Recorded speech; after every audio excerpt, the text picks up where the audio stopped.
Welcome to the oral talks.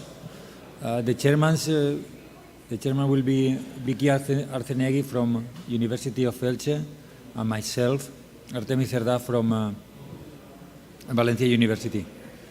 Then please, Carolyn. The first speaker is Carolyn Blocksome. Please go ahead. All the speakers, you will have 12 minutes. Plus 3 minutes for the questions, but we need to be on time. Yes, please go ahead. Please, Carolyn, go ahead. The talk of Carolyn is about prescribed burning in Kansas. Can you hear me if I stand up? Can you hear me now? No, I think you need to sit down. Sit down. Okay. Thank you. Well, we'll start off this session here. My name is Carol Blocksome, and I am with Kansas State University.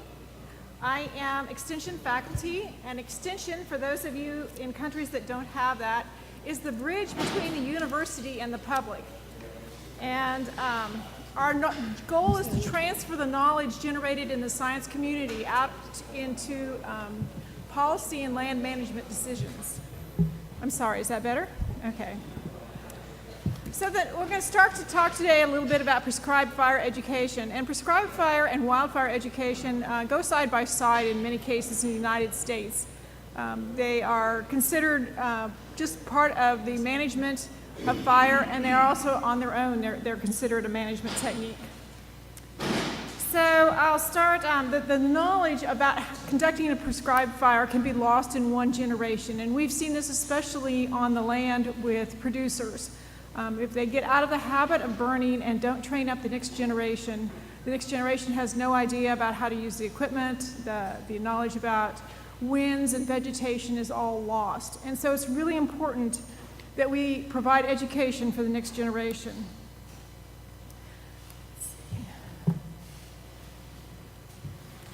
I come from the middle of the United States, in Kansas, and we have a very continental climate.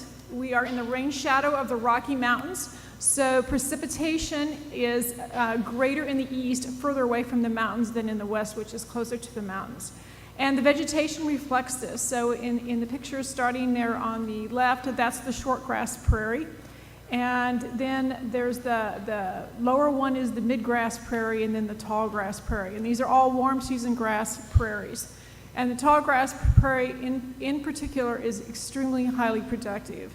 After a fire and putting on more or less teenage animals, stocker animals at about 500 pounds, they expect 2.5 to 3 pounds of gain a day.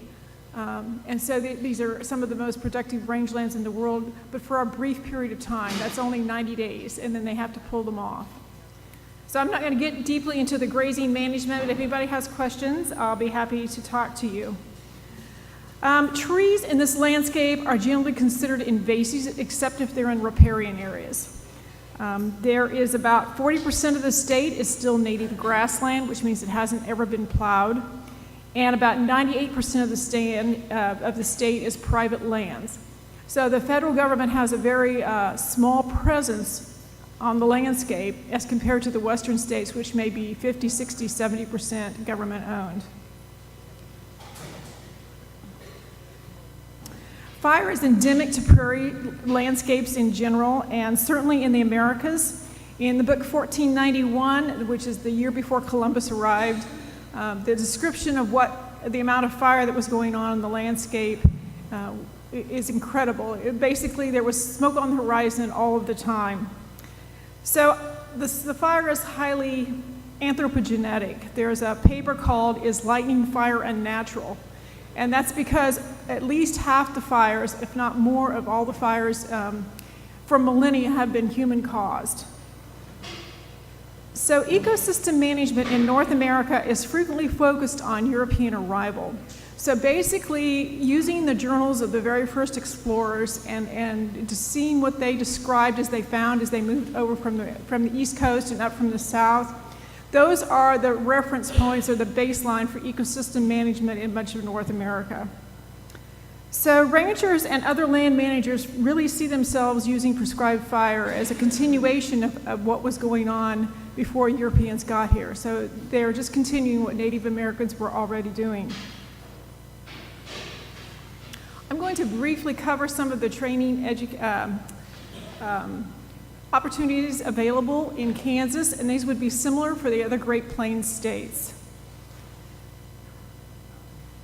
The most formal education available is the National Wildlife Coordinating Group Standards.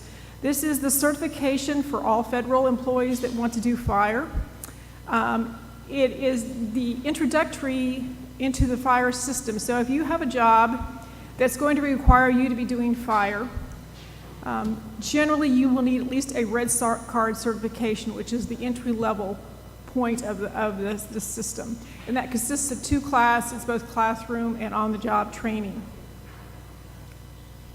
The training materials are largely online. Anyone can access them and look at them. If you are at a position where you want to do some education on your own, you can easily access these and read these requirements. And most people that do these do it for job qualification and career advancement purposes. The value of this comes when there is a large wildfire or even a large prescribed fire and you have multiple agencies all working together. So that up there at the top are the logos for the 4 agencies that are the primary fire agencies in North America, in the United States. So the Park Service, the Forest Service, the Department of the Interior, and the U.S. Fish and Wildlife Service. So on any fire, you're likely to find people from all of these agencies, plus tribal members from the Native American nations, which have also been trained to these standards.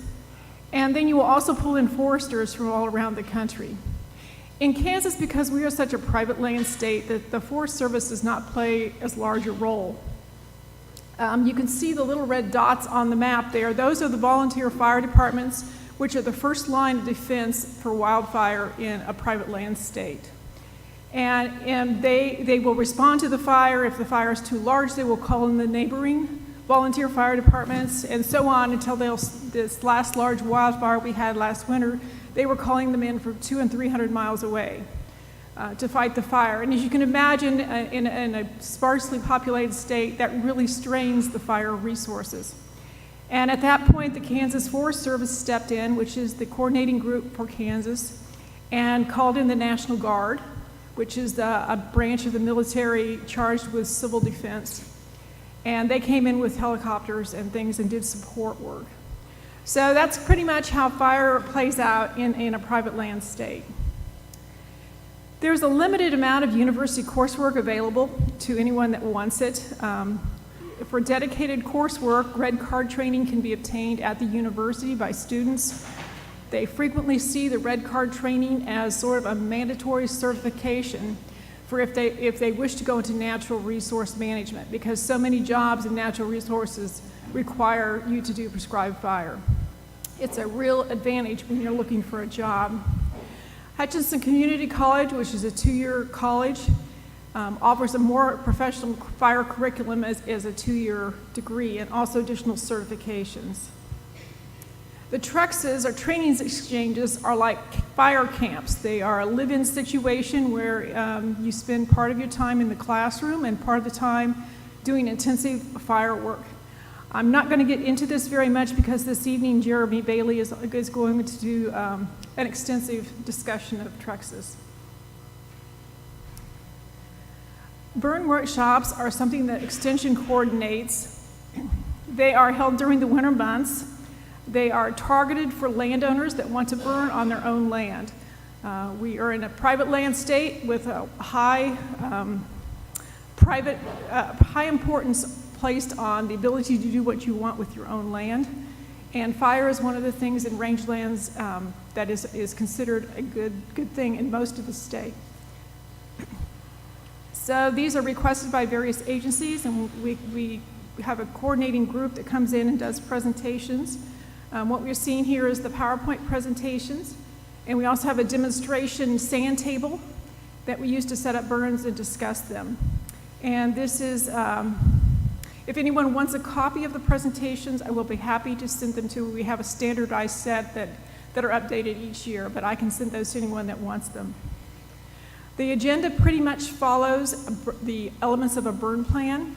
The idea is that we talk about the key elements of the burn plan so that by the time we are done, they could write a simple burn plan for their own property.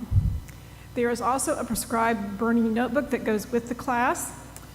And like a good extension agent, I brought training materials with me. So I'm going to pass these around, and you can look at them and see the kind of materials we hand out.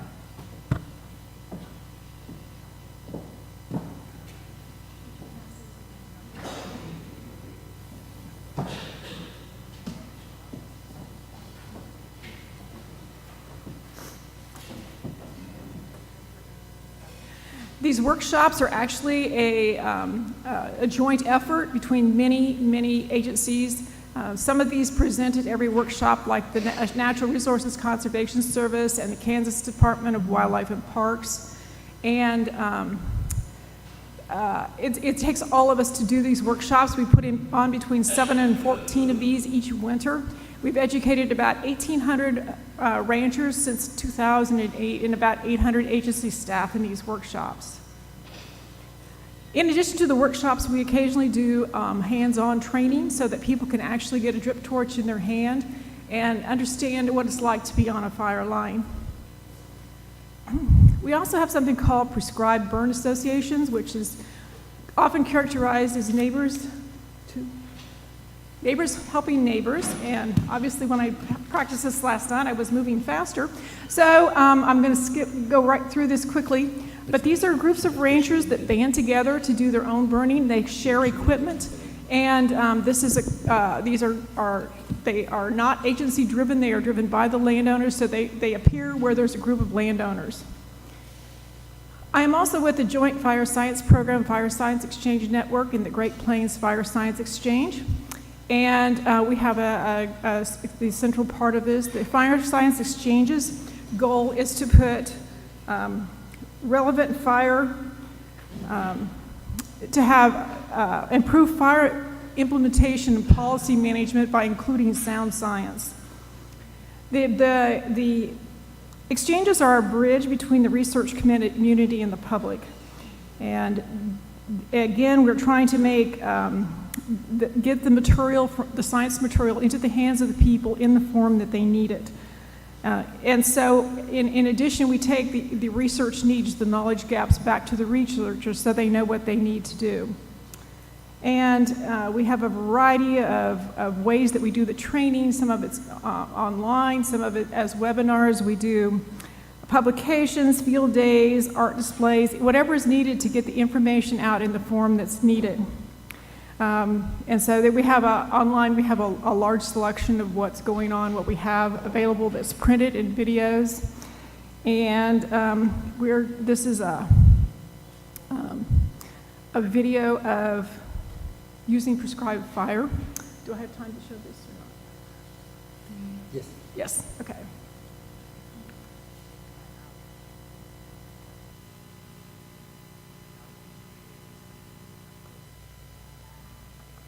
Increasingly important management tool today for land resource management, and it's very difficult to get this out to the community that doesn't know about it without having some demonstration of actual fire.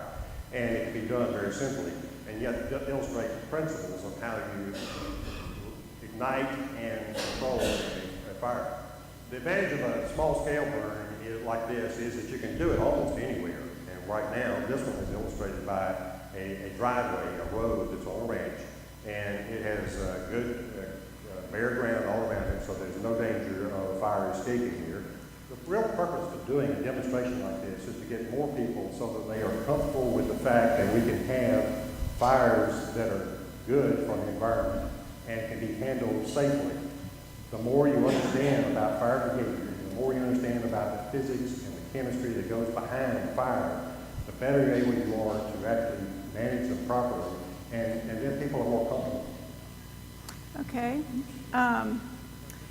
And with that, I will end my presentation. I'm going to start a video of a prescribed fire done by a burn association, but while it's going, I'll mute the sound and I'll take any questions.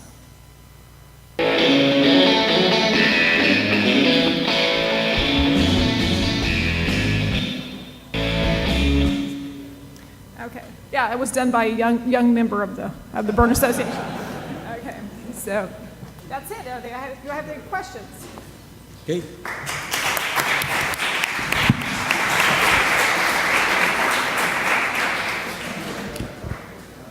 Time for a question? Yes. Stefan Dörr, Swansea University. It seems to me that everybody's pulling in the same direction. Is there any opposition to prescribed burning in your environment? Yes, there is. The real issue is the smoke, more than anything else. So within that area that I showed, within a small part of the state, about 2.5 million acres burn every year, and they burn in a period of 3 weeks, and within the 3 weeks they burn on certain days when the weather is right. That generates a tremendous amount of smoke, and there is pushback. The other pushback is from fire departments that feel like they're overstressed. Thank you. Okay, thank you, Carolyn.